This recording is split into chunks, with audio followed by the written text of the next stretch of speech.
start of the day to now, you've heard everything about the life of retail, from the retail and estate end of it, and more importantly now when it comes down to the brass tacks of the integrity of the business that you run. In fact, we're going to keep that thread going. A quick announcement to anyone who's outside, there is an extremely important discussion coming up if you'd like to join us in the next 5 minutes, and that will be talking about this very important issue of maintaining your integrity as one of the business players. So that's what we're talking about, setting benchmarks and best practices in retail. That's our final session for this evening, ladies and gentlemen. And this features the launch of a first-in-the-world initiative to audit retailers so that consumers may choose wisely and in a more informed manner. Today, IRF is launching a path-breaking certification scheme that could actually transform the way consumers view retailers in India. This session is to deal with expertise on food, retail, and management audits. It will explain the IRF certification scheme for retailers operating in India. Just to remind you again, first of its kind in the world, so this is truly path-breaking. It has been developed with support from PwC, and the scheme strives to adhere to the ISO IEC 17067 guidelines. So it basically covers retail businesses spanning across all retail formats. We're talking about hypermarket, supermarket, department stores, salons, spas, wellness centers, cineplexes, the entire gamut. What we aim to do via this scheme is encourage retailers to be more customer-centric and adhere to the IRF standards. That's going to be absolutely critical for retailers to move towards the omni-channel era. Just to give you a sense of numbers, the scheme is expected to bring over 1 lakh consumer-facing businesses across the country into the fold of modern retail following these IRF standards. That's within the next 5 years. That really is the game plan. The session that we're going to have shortly will explain the scheme, the trusted mark, its standards, the CB requirements for that, application, audit approval, certification process. It's important, I think, just to draw down who this is important for. It is important for CBs to attend the program, to understand the audit process that we're talking about, to understand the skill sets that they need before they apply initially for your provisional approval from the Quality Council of India, and then go in for your accreditation from the National Accreditation Board for certification bodies. Thereafter, you will of course conduct the audit of the applicant's business operating in any channel, whether it's brick or mortar or e-commerce or the omni-channel. The session is important for the compliance team of retailers, if we do have that kind of gathering here, because you would understand best the benefits of the trusted mark. Applicants qualified to obtain the trusted certification will actually be able to display that trusted mark on their shop fronts, on their e-page, on all marketing and communication material, and that serves to be really an outward sign of commitment to the trusted standards. So that's what we're aiming to do over here. Let me now introduce the panel that we have going to discuss that, and through the logistics of which is actually a mammoth initiative that we have undertaken. So let me invite on stage all our esteemed panelists. Adil Zainubhai, who's Chairman of the Quality Council of India. Shreyans Dudheria, Director of Risk Assurance Services, I beg your pardon, PwC. R.S. Roy, who's also the convener of the India Retail Forum. Manpreet Singh Ahuja, Partner, PwC. Krish Iyer, Chairman of IRF, a face that you have seen through the day today. Shrikant Kulkarni, AVP of TUV India. Richard Quadras, who's General Manager Sales and Marketing South Asia, Bureau Veritas Certification India Private Limited. K. Doraisamy, who's part of the Indian Register Quality Systems. Krishan Kumar Gupta, who's Director of Tata Projects Limited. And Ronabir Mitra, who's part of the Adidas Group.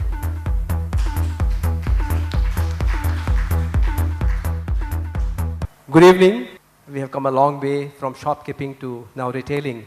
So with the standards, we strive to move a step forward. To introduce the mark, can we have the AV please? Customers trust you. Do they recommend you? Are they loyal to you? The Indian consumer has changed. He or she is much more discerning, much more demanding, and far less forgiving than ever before. They need to be certain that you meet a certain bar, a higher standard. And you need to convey that you're well above that standard, that you can be preferred for the right reasons.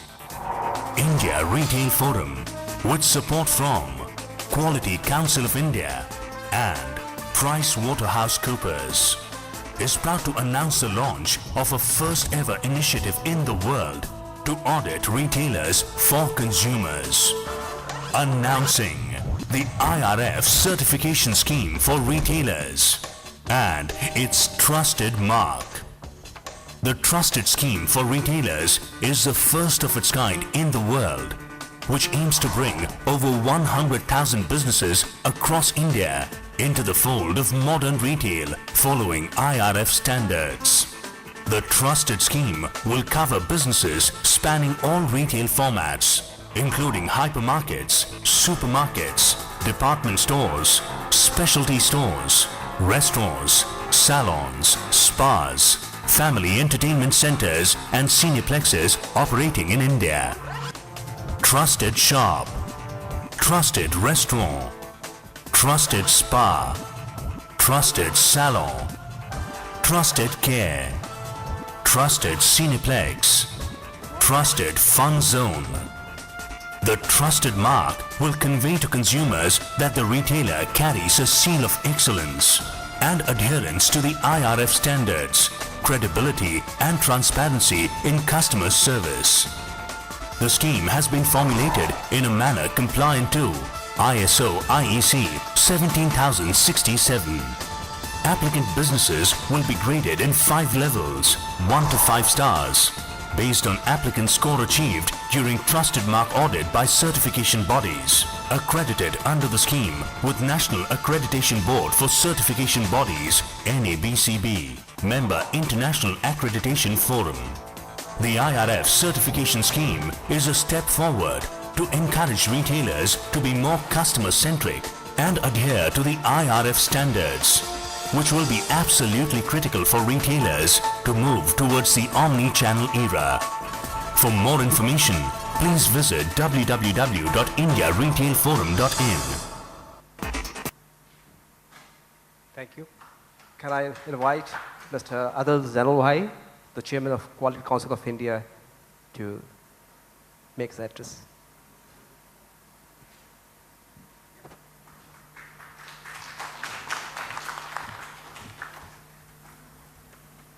It's okay. Good evening. I'm Adil Zainulbhai, Chairman of Quality Council of India. And first, I'd like to congratulate you on getting such a large body of people together for the retail forum. I understand it's been going on for many years, and it's quite a large session, quite a large group of people who come together to share best practices and to look at what's happening. So congratulations on that. And I'm also very glad that you're using that large group to actually introduce the idea of the trusted mark. And as Quality Council of India, which is an autonomous body, our view is what's the best way to try and improve the quality of goods and services for the Indian consumer and for consumers outside India who buy our goods, so that someday when somebody says this is an Indian product or service, at the back of their minds, everyone has a sense that this is a very high quality good or service. So it's not just for any individual product or service, but it's to create in people's mind the sense that Indian goods and services stand for quality. Today, when we say German cars or Japanese products, we immediately think of a certain quality standard independent of whether there is a mark or not, because over the years they've developed a very high level of quality. Unfortunately, in many cases when we say Indian products or services, the same person thinks about the quality as being less than what they would like. I think in almost every survey that we have seen, which looks at Indian goods and services, on most of them, we don't reach the standards that we ourselves aspire to as consumers. While you all are members of retailers and suppliers to people, you are also individual consumers. And if I ask you in your life, as you go and buy goods and services, would you say that they are of the level that you would like to have them, or that you would like to see in the next few years in India? So with that as background, what the Quality Council of India does is to work on helping people improve quality by setting standards and accreditation processes. In most countries in the world, the government often steps in and sets standards for health, safety, environment, compliance, etc., which I would call minimal standards. They are to protect the health of individuals, etc. But the highest quality never comes from meeting government standards. The highest quality always comes from a set of voluntary standards that are much higher than that people voluntarily achieve because they know it's good for their consumers and good for their business. So, many of you have bought, for example, German cars. There is no standard that says that they should reach that level of quality. It's a voluntary standard that they achieve Six Sigma quality and the quality of finishes in the car. But yet, they get a premium for it, and they've done it voluntarily. So the first thing I'd like to do is to introduce this notion that government sets standards for minimum quality that's required, but voluntary standards by associations and by industries are what set the higher level of standards. That is what we are trying to achieve. We don't want to achieve the minimal standards of quality, we want to achieve the highest standard of quality. We've seen that in a few areas. For example, Quality Council of India is now accrediting hospitals. In the last 5 years, the best hospitals in India are actually absolutely world-class. They hit world-class standards that are international standards, and they attract patients from all over the world, including the developing world, because of the quality of service that they provide at the prices that they provided. Very high quality hospitals that are accredited by QCI are now have about 25 to 30% of their patients coming from outside India and are because they have the highest quality of care, the highest quality of surgeons, etc. So when an industry sets out to set for itself a higher aspiration to get maximum quality, the effects on that industry and on that company we've seen in industry after industry are tremendous. I think the worst thing that one can do is to wait until there's a catastrophe and then the government will feel the need to come in and set a minimum level of standard. We don't want to set standards when things go bad. We want to set standards so that we can achieve a very high level that's good for the consumer and good for the industry. And I think that's the way to think about this. This is something that we have seen over and over again winds up being good for the consumer and good for the industry. So in that context, I'm very happy that you're starting the IRF mark, and we hope that we can do this in many, many different industries.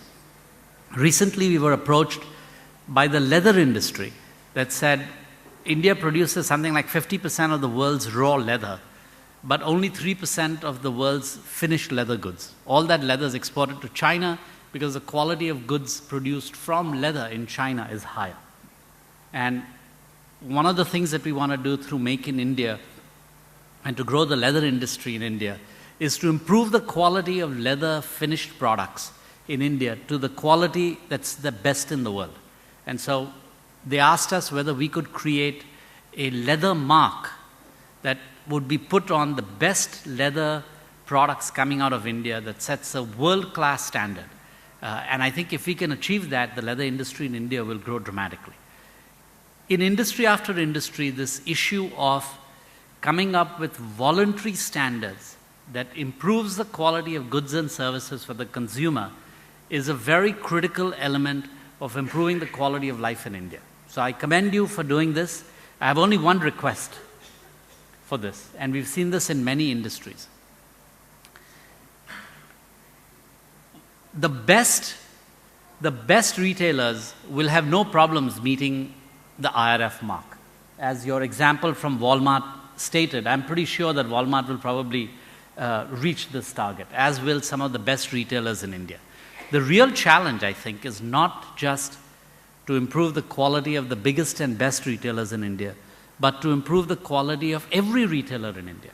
And so my only request to you, which is what we're trying to do at QCI everywhere, is address, the bottom of the pyramid also in terms of the retailers, in terms of the kirana stores and others, so that the quality of goods and services received from every retailer to every consumer reaches a different level. And so that a few years from now, we can look back and say that this was the start of a campaign or a movement that allowed us to fundamentally improve the quality of life for people in India. As a slight diversion, one of the other big programs that I hope to start at QCI, which is going to be very difficult, much more difficult than IRF, which is so well organized, is to improve the quality of government services as delivered to the citizen. All of us are citizens of India, and if we had to think, you don't have to answer this question, if we had to think about the quality of government services we receive, I think it would be safe to say that most of us would wish it was better.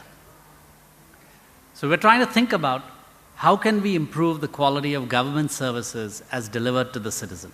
It's a long project, it will take a lot of time, but we hope to start, given that most states and cities and the central government are going to electronic delivery of services, it should be a lot easier. So my challenge to you is, before we finish improving the quality of government services to the average citizen, you should be able to improve the quality of retail services to every citizen. Thank you.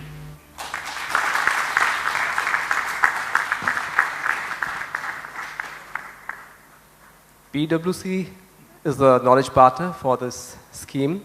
I would request Shreyansh to introduce the scheme through a presentation.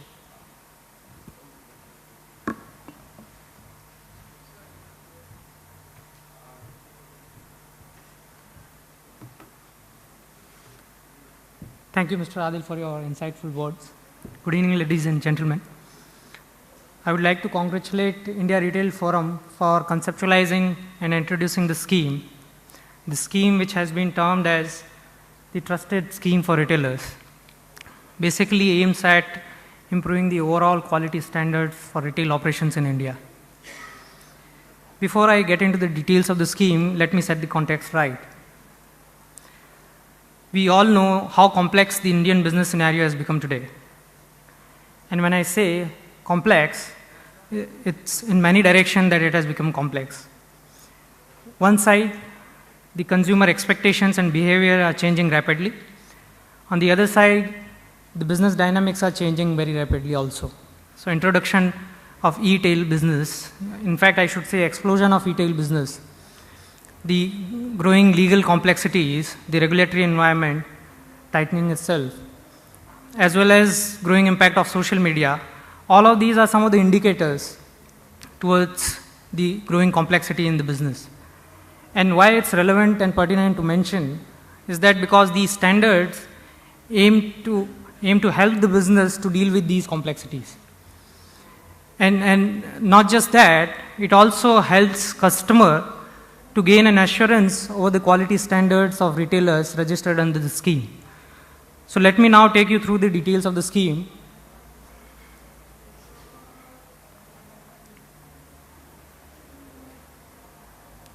So as I mentioned in the beginning, so the scheme's objective is primarily twofold. One, it aims to inform the industry about trusted scheme and encourage them to improve on their practices and systems. Secondly, it aims to assure customer that retailer will adhere to the requirements of the scheme, which is consumer-centric. So basically, consumers' right protection is one of the aim for the scheme. And IRF aims to undertake a national-wide campaign to create awareness about the scheme and also to encourage consumer to confidently shop, eat and enjoy products and services of outlets with trusted mark. Now, what are some of the scheme benefits? Why should one go for the scheme or the registration under the scheme? So for retailers, the clear benefits are, one, the awareness to the international standards around operating retail businesses. So as we understood in the first session on Walmart, some of the good practices, so those type of good practices are some of the pointers that you will see as part of the scheme that getting introduced. as well as it would support the revenue growth through instilling confidence in consumer. So Mr. Adil mentioned a very relevant example of hospitals aiming for higher quality standards, and that's attracting international patients, international consumers. That's definitely a trigger for revenue growth for the business. And that's what this scheme also aims to do in a long term. Also, it aims to avoid adverse scenarios, non-compliances to statutory requirements by adhering to the standards. So if the business has clearly laid down systems and procedures, as well as identified compliances, it can definitely be assured that at least some of the non-compliances which it could attract in the absence of a laid out framework will be avoided in a more structured scenario. For consumer, this is of course a better quality service from retailer. And secondly, the trusted seal will act as a reference point for validating adherence to the quality standards. So if a consumer walks into a store and looks at the trusted seal mark, it will have definitely more confidence while shopping at the store. Now, which all categories of retailers are covered under the scheme? So there are primarily 5 categories of the retailers which are covered under the scheme. First of all, the trusted shop, which is brick and mortar retail shops, which includes your hypermarkets, supermarkets, departmental stores, specialty and convenience stores. The second is the trusted spa, trusted salon, trusted care category, wherein all the beauty and wellness services are covered. The third is the trusted restaurant, where the restaurants and eateries both are covered. The fourth one is the trusted cineplex, wherein both multiplexes and miniplexes formats are covered. And the last one is trusted fun zone, wherein family entertainment centers, gaming and play zones, water and ice park, etc. are getting covered. And what you see besides are the trusted seals that will get allotted to the particular shop or the retailer after they clear the registration process. Now, the way the scheme is going to work is that the retailers are going to get graded into 5 different categories. They are star or rating system which will work under the scheme. Depending on their level of compliance, they will be graded. And then retailer will have to comply with all the standards that have been defined under the scheme. And these standards have been defined in line with ISO EC 17065, which is also in line with the international standards.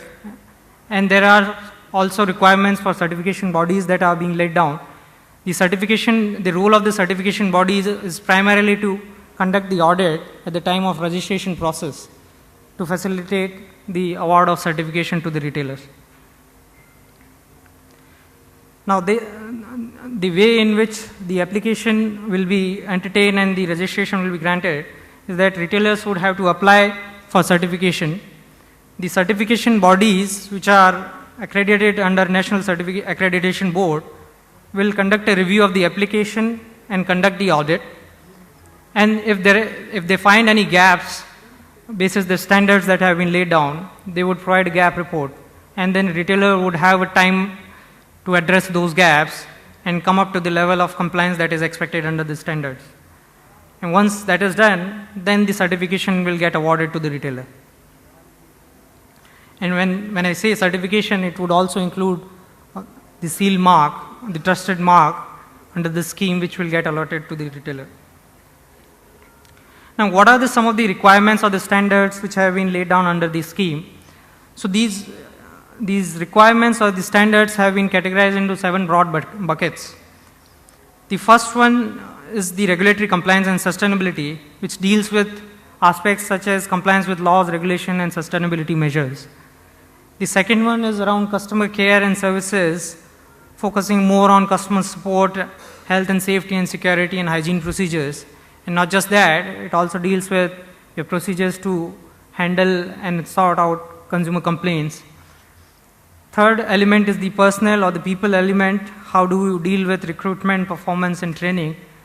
And the core aspect here is the consumer service. So how the consumers are trained, how the people of the organization are trained to service the consumer in a consistent and an efficient manner. Fourth one is around the policies, which includes the terms and condition of sales, pricing and payments, including the consumer information security aspects. The fifth one is around the consumer communication and marketing, so which deals with aspects such as the external communication and advertising. So whatever you advertise, whether your internal practices and systems are aligned to what you advertise, what you propagate in the outside world. Sixth one is around practices and systems, more around payment receipts, exchange, refunds, etc. So your internal practices, whether those are robust enough to deal with the dynamic business scenario. And last one is around the electronic reservation or ordering system, is more to do with e-tailing business, where your agility and the security of your online ordering system, the security of payment, the accessibility of online information, the privacy, etc. Those are the aspects that get covered. The subsequent slides get into a bit more details in terms of what all types of compliances, what all types of procedures, systems, etc. are required to be looked into while one is trying to comply with these standards. So I'll let you spend a couple of minutes on these slides, which talks about few illustrations in terms of what each of these standards mean. So the regulatory compliance and sustainability, as I mentioned, it aims to tackle the compliances under various laws which may be applicable to the retail industry, which may include the Food and Safety Standards Act, the Shops and Establishments, Sales of Goods, Child Labor Prohibition and Regulation Act, Drugs and Cosmetic Acts. So all of these compliances are more to do with business to take care of these from the consumer-centric perspective. So one, that consumer-centric compliances have to be identified out of these laws, and secondly, the company will have to put in systems and procedures to make sure those compliances are met. Secondly, the appointment of a compliance officer who can monitor these compliances on a regular basis and ensure that all the required licenses and regulatory clearances are in place. The second aspect is around consumer care and services, which I talked briefly about. So what is the procedure around obtaining customer feedback on a regular basis, address consumer complaints? What are some of the key matrices that business monitors, whether the consumer complaints are addressed in a time-bound manner, and whether there are adequate facilities in the working conditions such as washroom, parking, waste disposal, air conditioning, etc. provided at the store. Third one is around personnel, wherein the training schedule of the staff to ensure that the service delivery to the consumer is happening in a consistent way. And also the clear roles and responsibilities defined.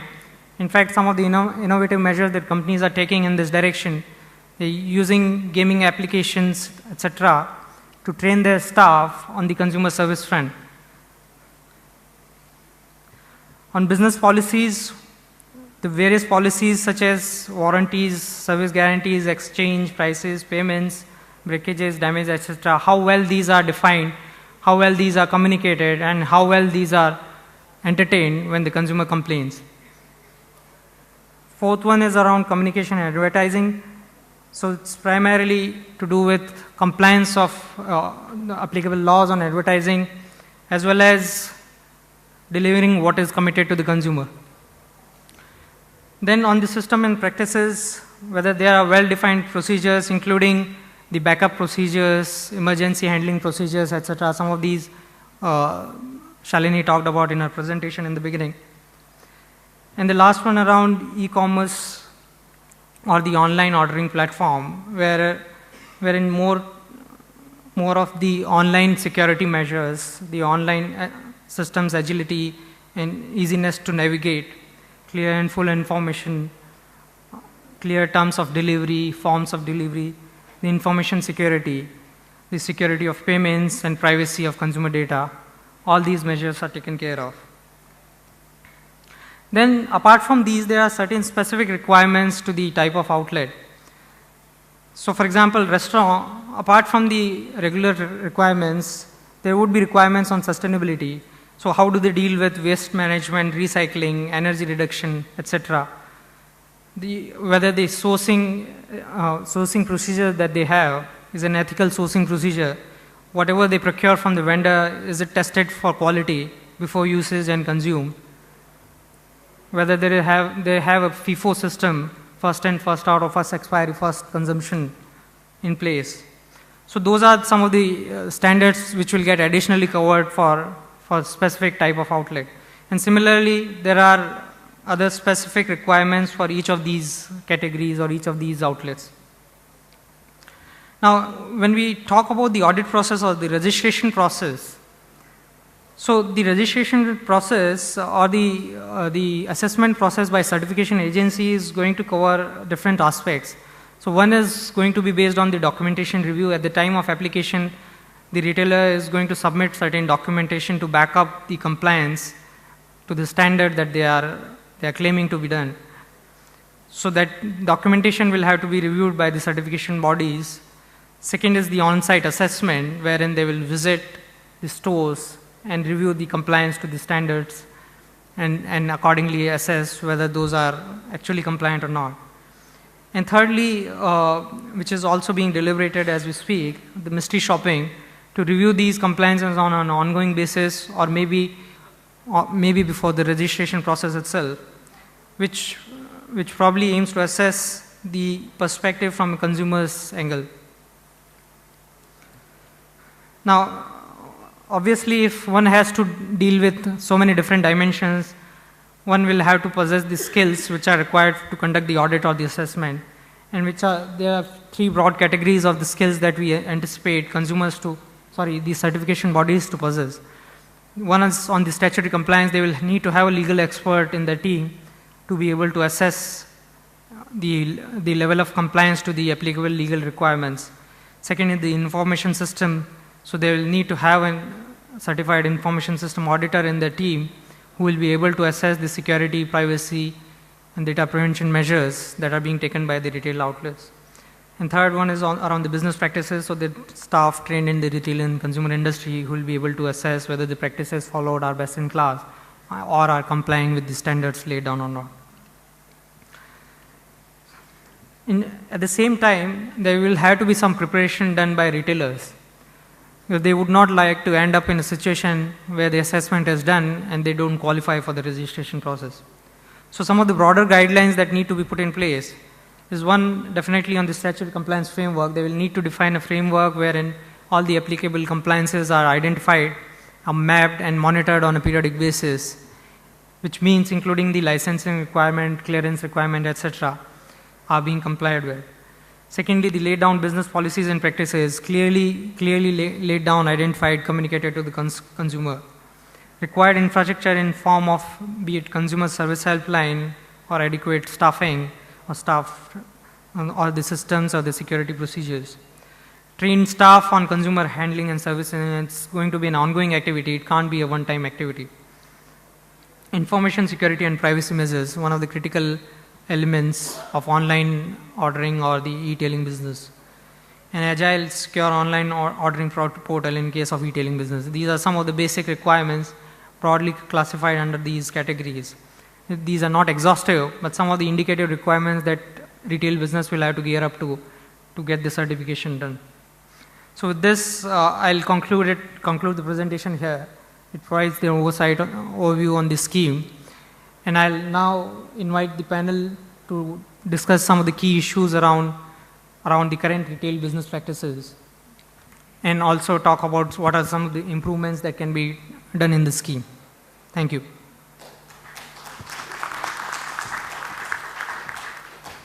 Well, thanks, Shreyans, for laying the outlay of the scheme and sort of creating a curiosity, I'm sure, amongst audience for more questions. We'll hopefully try and address that through the panel discussion, and towards the end, I'm sure we'll open it up for a few questions from the panel as well. So we have with us Ranbir here in the panel representing the retailer community. And Ranbir, actually the first question goes to you, where we want to pick up your reaction. You're obviously, a large global brand, and you've got your own standards in terms of managing customer trust and sort of excelling in that space. How does a scheme around trust become relevant to businesses like yours, as also relevant to the larger retailer community, which may not be as organized as, let's say, your environments? What's your reaction to that scheme?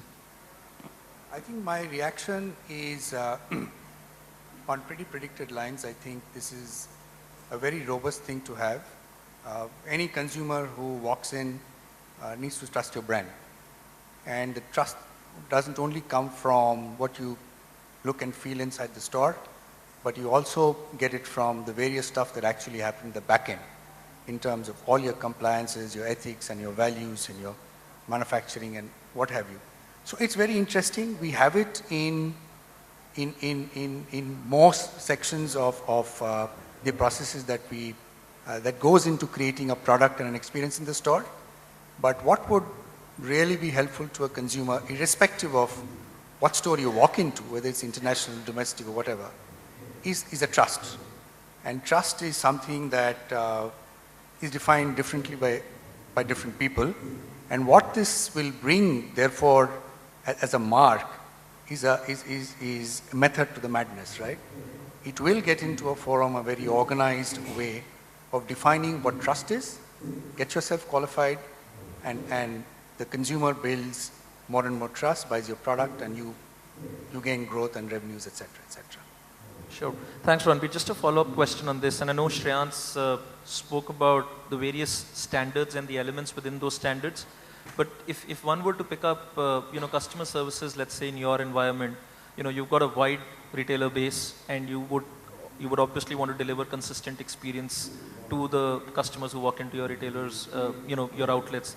How do you drive that environment and culture, and how do you sort of, just to get some indication of good practices in this space?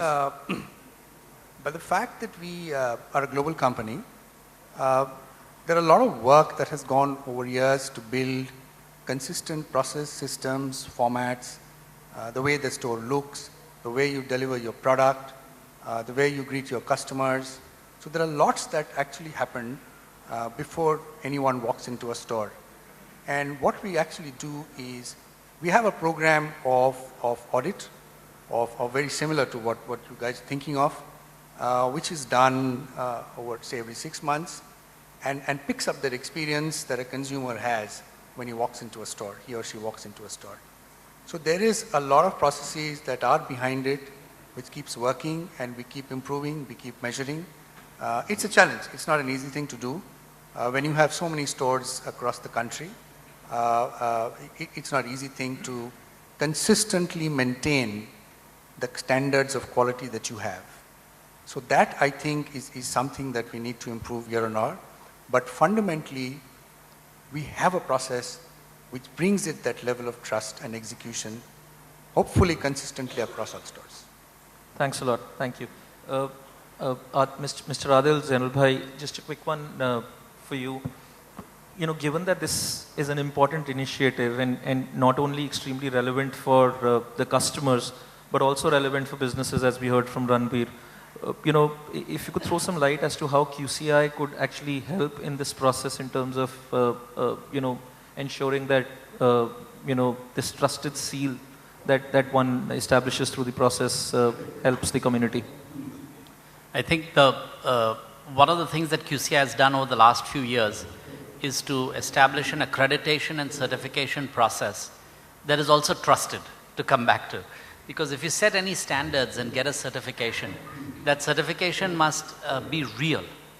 And especially on many government standards, we run into this issue of the government sets a standard and all sorts of people get certified to that standard, and nobody has any trust in that certification process. So one of the things that QCI has established that we can help industries on is the outlines of an accreditation and certification process that can be trusted. That if somebody says, we've done this audit, the audit is done. If somebody says this is the result of the audit, that is valid, and that there is no cheating in that, for lack of a better word, and that there's no corruption in that. And I think that is actually very important, because that's what leads to this issue of trust. You can have great standards, but if you don't trust that the mark actually delivers against those standards, then in fact, people won't trust it and it'll quickly fall by the wayside. So that's, I think the role of QCI is that we have a methodology and a structure from accreditation to certification bodies to audits so that when people actually see that mark, they can be sure that it actually means something and that those stores and those restaurants actually meet those standards. Thank you. Thank you.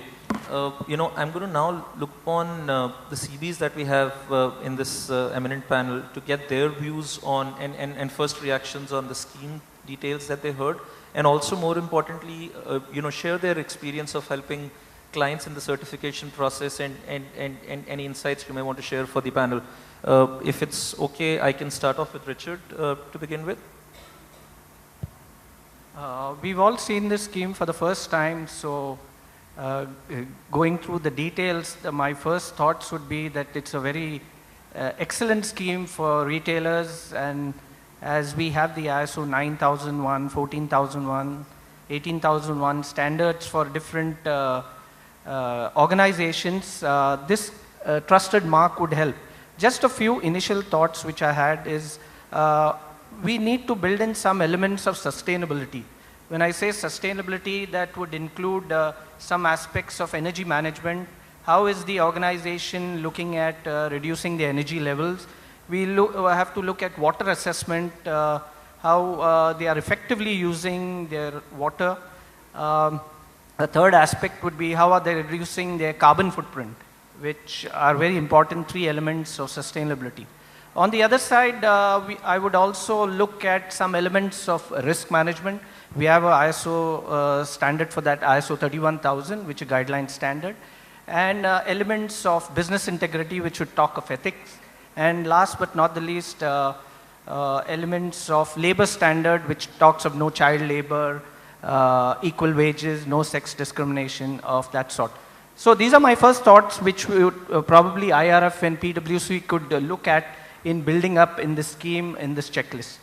Coming to your second part of the question about how we have helped organizations, I'd like to just touch upon 2 cases. We are auditing a restaurant chain, a fairly large one, pan-India, on a checklist which was developed by FSSAI for catering. And we are doing this audits quarterly and on a number of parameters and giving a score to each of these restaurants.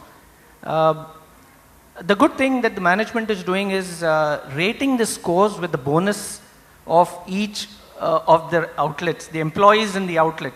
So there's a lot of motivation from these results which are coming up, and they want to do better and better, which will only help them. A second case is a retail chain which we are doing food safety management systems for their hypermarkets, pan-India again, and a lot of elements like hygiene, infrastructure requirements, regulatory and legal have come up, which have been strengthened by doing these audits. So these are just the 2 cases. We have many more examples, which I'd like to touch upon. Well, thank you. Thanks a lot. Doraiswamy, if we can have your views on the same question as well. Yeah, as it is, you are going in for the trusted mark. The basic focus is you are looking at whom? Your customers. And also, from where are you going to get your products? What are the supply chain involved in it? From where the products are going to come? What are the tamperings, the compliances requirement? This is one of the focus. In addition to the compliance requirement, your focus is on building your own system to demonstrate that you are trusting your customers' requirement are fulfilled to his ultimate satisfaction through your endurance and your procedures which you are going to develop to meet the requirements that has been identified in the standard, which is upcoming. And also the focus is ultimately it's your desire to demonstrate that you are fulfilling the requirements as identified. Your people will be able to demonstrate the expectations of the customers, and ultimately the trust which is being built up will be built up through the system which you will be building in your own organization. So this helps the moral boosting of the employees, the business development, and the trusted mark which you get achieved, and the star ratings based on the compliances and the fulfillment which will be doing it. Thanks. Krishna Kumar, your views on the same question would help as well. Yeah, first, what is the certification and why this certification? So, we saw Walmart doing their internal systems, audit and all. Now the question, as a retailer or as a consumer, either now, today, or in due course, very soon it will come, is it only for Walmart or is it for all retailers?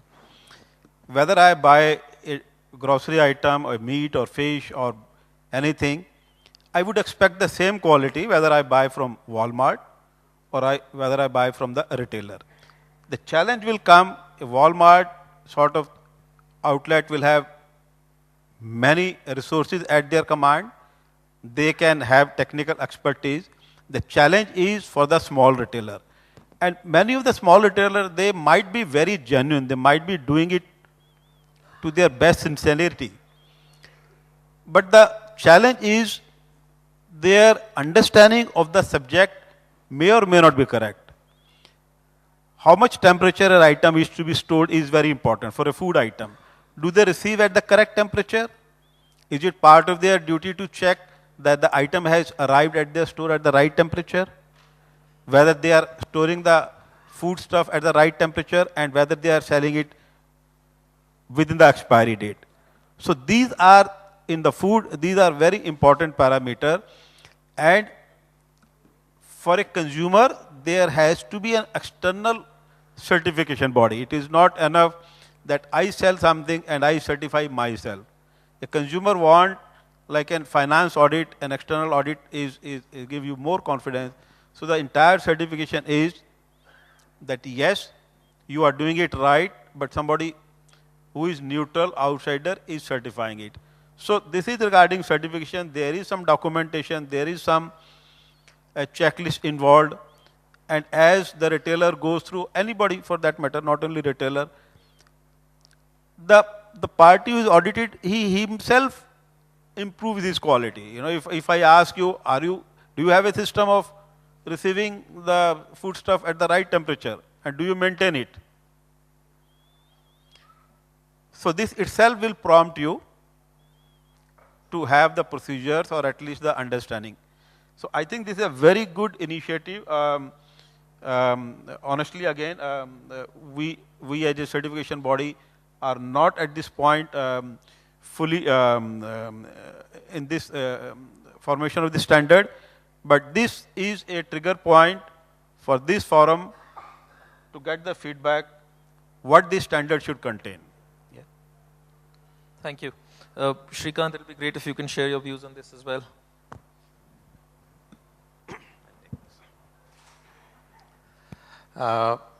Good evening. At the outset, as Mr. Zainul Bhai expressed, that the voluntary standards can set high standards really than the mandatory standards. So I agree with that. And that is why if this standard is coming through the IRF, it means it's a voluntary standard. IRF is your own body, and if you yourself wants to set some standards to improve the quality, then definitely it will give results. So first, my compliments to the IRF for taking this initiative. What a consumer expects when he enters to any retail shop or any shop rather, to that extent, a good quality of product, good service at fair price. I'm not saying best, I'm saying good, which is the minimum expectation of any consumer. I think that this practice or compliance to this standard can meet this minimum requirement if it is truly followed, truly implemented, truly assessed. The mark trusted, the trust has to be gained by providing these services, providing this good quality service. So I'm sure that if this is really implemented with its intent, it should give the results definitely. As far as standard is concerned, yes, there need to be some elements as my colleagues have expressed already. But yes, always there is a room for improvement. So this can be further elaborated, defined. Maybe for example, say, control over the suppliers or control over the supply chain also is a key factor for delivering, because retail place, retail shop is not just a place to keep the material and transfer it to the consumers, but it's also share some responsibility for the quality of what we are giving through the retail shops. For example, now, which I have experienced a number of times when I go to some hypermarket and I try to pick up a milk bag from the bin kept over there, many times I see that the date of packing is tomorrow's. I'm sure if it is today's 15th, I can see a date of packing of 16, which is something alarming. This is really, so is it trusted? No. So this is what a consumer expects, and this standard should give this assurance to the customer, to the consumer, that he will get the right thing at right place and right price. Thank you. Thank you. Just another one, I'm sort of looking upon the comment that, Mr. Adil made, that, we should try and use the standard to not just deal with the best in the class, but also deal with the bottom of the pyramid. And sort of looking at these standards and applying them in the marketplace format today, where there are more and more merchants that are getting added who are providing services on that marketplace environment. There is always this risk of counterfeit. There is always this risk of material being sold on that marketplace where you are not very sure of whether it is authentic or not. And Ranbir, just sort of wanted to get your view.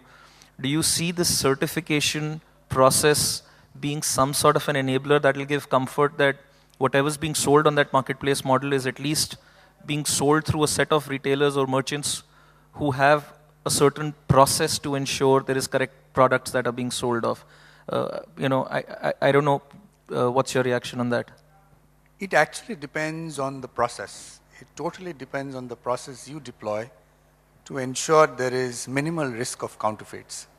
So it's not so much, you can't really take a call that I will or I will not. You may want to not have counterfeits, but it's really, do you take enough care in the entire value chain so that you prevent leakages in terms of counterfeits? We've had experiences, in my earlier job as well, where you find a lot of counterfeits in the market. But as and when you try and improve your process, you stop your leakage, especially in the manufacturing setup, in your distribution setup, in your transportation setup, then only can you prevent a counterfeit from appearing. So it totally depends on how robust is your end-to-end process. Sure, thank you. We've got about sort of 10 minutes with us, so happy to pick up a few questions from the audience, around the scheme, and questions to the CBs in case of. I have a question for the gentleman from PwC, or any of the panelists can take the question.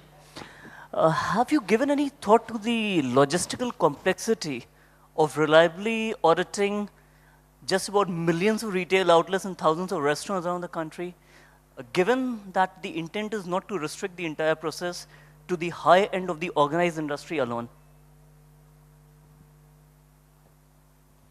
So, I think the first thing, I'll just quickly take this one and then look at other responses as well. I think the intent, of course, is that customer trust is a big topic, and that needs to be broken down into relevant elements. And that's what the intent has been, where this customer trust aspect has been broken down into 7 different components. For each one of those components, you're going to look at the back end of the business to begin with, to say, do you have the right policies, the right tone, the right culture, the right environment, the right enablement in the business to ensure that eventually your front end is giving customer the right experience. So first and foremost is going to be, for each one of the 7 elements, you're looking at the back end systems and processes and the infrastructure that has been created. But what one is also envisaging is that there is a front end where, the certification bodies would eventually adopt a mystery shopping approach, where they experience what a customer goes through as they go out to the retailer touch points. And it's the combination of both, audit of the processes, unannounced audits, and the mystery shopping approach, which hopefully will give a holistic, view on a certification for a particular company. And Just to add to that, if the retailer is operating 1,000 shops, then it's not going to be practical to audit all those 1,000 shops. One will have to pick samples on a stratified basis or on a logical basis to go and audit those shops and then accordingly do the assessment. So that's how it's going to run in a long run. So what I just want to add here is that when we begin this kind of a process in a country like India, we don't necessarily need to start thinking about the problems of scale, because then the things just don't take off. When we start small, even in few cities or one city or even one catchment area, and when the retailer sees the benefit, I think retailer must see concrete benefit. So some of the things that IRF will have to work on is how do you put together a set of benefits for retailers who have that trusted mark. For instance, can they get licenses of shops and establishment for a period of 3 years instead of just 1 year? Can they get FSSAI licenses for a period of 3 years or 2 years instead of annual renewal? So if concrete benefits are built in, then retailers will go for it. And similarly, retailers who are members of certain, say, cash and carry stores, even people like, for instance, Walmart will be happy to provide this service to 100 retailers who are shopping with us so that their offtake improves. And if their offtake improves, our business with them also will improve. So it's about making sure that the movement, this becomes a movement rather than just an initiative from IRF to be implemented.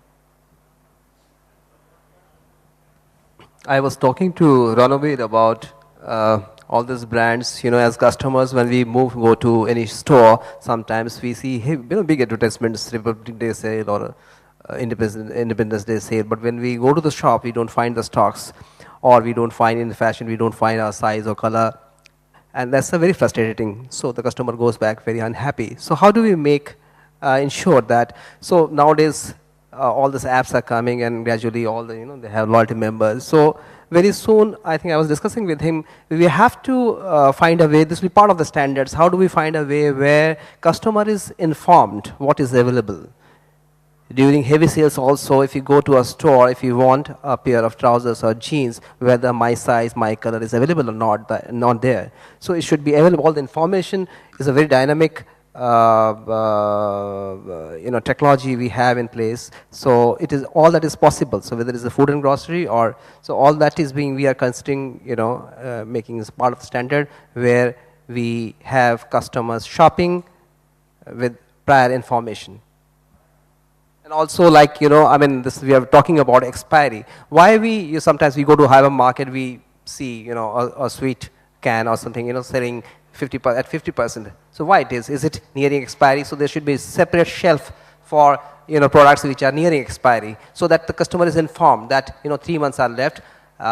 We go to some sweet shops at 9:30, they sell sweets at 80%. I am Bengali, I buy a rasgulla at 80% discount, very happy, come back, I put it in the fridge and consume it in 7 days. But for them, they just, destroy it. So the customer should be informed what they are buying. If there is any discount, what is it for? I just wanted to add that, the problem of scale is something that can be solved partly because of the structure of having different certification bodies do this. The government has a lot of problems when they have to do the certification themselves, because it means that they have to hire inspectors everywhere, etc., and then the inspectors stay on forever, right? The beauty of the certification bodies is that they can ramp up as the demand is there. So, for example, if you look at Swachh Bharat, we are looking at a scheme where we have to go to 50,000 talukas to certify whether Swachh Bharat has made any difference there. And so you think about that problem of trying to do that. In reality, it's not that complicated to solve that. There are certification bodies that can reach every single village actually in India to do that. So I'm sure that will be solved. You can't do it today, to answer your question. But if you see this coming, then over a few year period, you can easily build up the capabilities to do that. I hope that that's a problem that we get to, right? Because it means that a very large number of retailers want to get the trusted mark? Yeah, we've got a question there.